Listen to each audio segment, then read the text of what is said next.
niyo mpamvu rero uwa kane yego ariko uwa kane uyu munsi ayoboye shampiyona. Mbere ko tubabwira duteze igikombe cy'amahoro nabonye no muri APR inkuru zakomeje kuba kimomo. Nige na Clement ngo agomba kuba mu biganiro n'ikipe ya Hilal. Shokora mugaragaje rwose ko imwifuza. Bivuga ko hari umukinnyi wa Hilal banyuzemo yaba ari ndetse yaba arigira umugisha. Rase niwe wavugana na Clement, I don't know kuko araho bamenyanye muri Sekafa. Ariko se ari Hilal ngo yabimwifuza cyane kandi muri ku kwezi kwa mbere. Muri iki cyumweru kiturimo. Nari nzi ko ari sezita. Ngo arashaka abantu mu registarinze ahubwo ngo muri iki cyumweru bikarangira ari registered.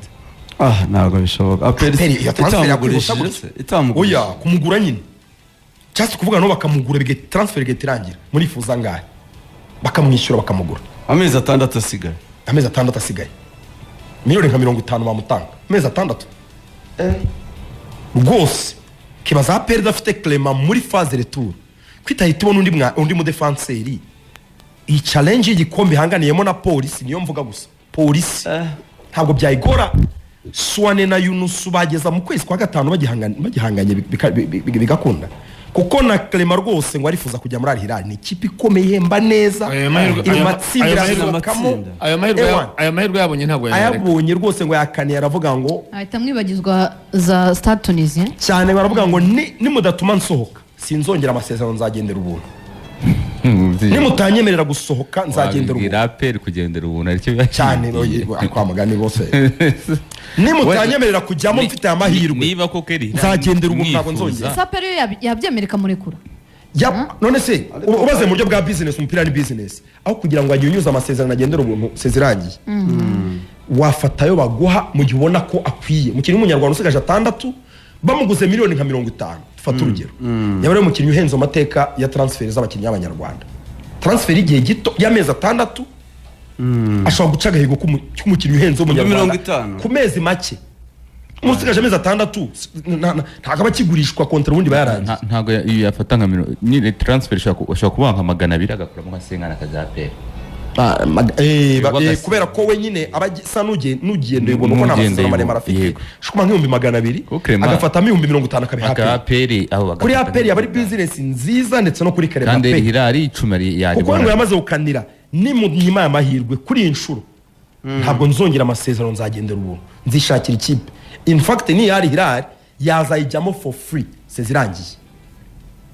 Umva ni urizo rikomeye kigeza kwa Aperi akaba yarabipimye gashaka mu defenseur mu kwezi kwa bari kuvuga Clement na Dauda ko bashobora kugenda muri iki cyumweru ariko se nshaka ko Aperi ari kuri abakinnyi babiri gutyo biragoye. Itarateguye abasimba sezo hagati ushaka igikombe. Oya ngewe ndi Aperi nari gukora Aperi yakabaye nibona Clement koko batari mu biganiro byo kongera amasezerano babona hasigaye igihe gito no gutekereza ngo tubonye offer nziza mu kwambere twamugisha twana amafaranga. Aperi yakaba yarakoze anticipation igasinyisha myugariro muri ukwezi kwa mbere. Ikaba yarashatse myugariro mwiza wahenze bakaza cashinga out muri transfer ya Clement kwicompensating aho make bakamurekura akagenda rwose alamiable bimeze neza. Ako nk'umwana w'umunyarwanda ubungemba numva bakamuhaye amahirwe yakikinira amatsinda. Clement ubushize Sfaxi mushaka byamusubije nyuma igihe gito. Aperi imwima Sfaxi ntabwo nyine yahise abyakira wabonye ko byabaye nk'ibimusubizaho inyuma. Nibaza ko rero byongeye byamugora cyane. Noneho Al Hilal kipe ikomeye kipe Mamelodi mu rugo idashobora kuyitsinda. Kipe ya match za Champions League n'ibigugu kitsindwe ngo uriya ngo ariko simbasubiza inyuma ngo uyu mwata kwa Kigali yaguze yaravunitse oya uyu muri Prince ngo yaravunitse nse ntakira yaramugaye oya ariko ngo yaguzwe yaravunitse bamuvure nyine ariko ubwo nta kintu yabaje gufasha neza yabaje gufasha iyo bamureka se yabaje gufasha kugura umukinnyi yaravuye amezi 3 ngizukuri ese wasinje amezi 6 icyo wamugurira cyose aje mu kwa mbere yavunitse kandi uzi ko dirisha dogo uzuguramo umukinnyi w'ingenzi ukeneye ko mu kwa mbere ugura umukinnyi w'ingenzi uje kugufasha ariko kuri polisi ni situation itandukanye Rudasingwa Prince sintekereza ko muri polisi n'undi yabara umukinnyi ubanza mu kibuga wamuvuza aracyari muto agakira neza ukamubara sesita aracyari muto afite imyaka ingahe nta gihombo polisi umukinnyi ubanza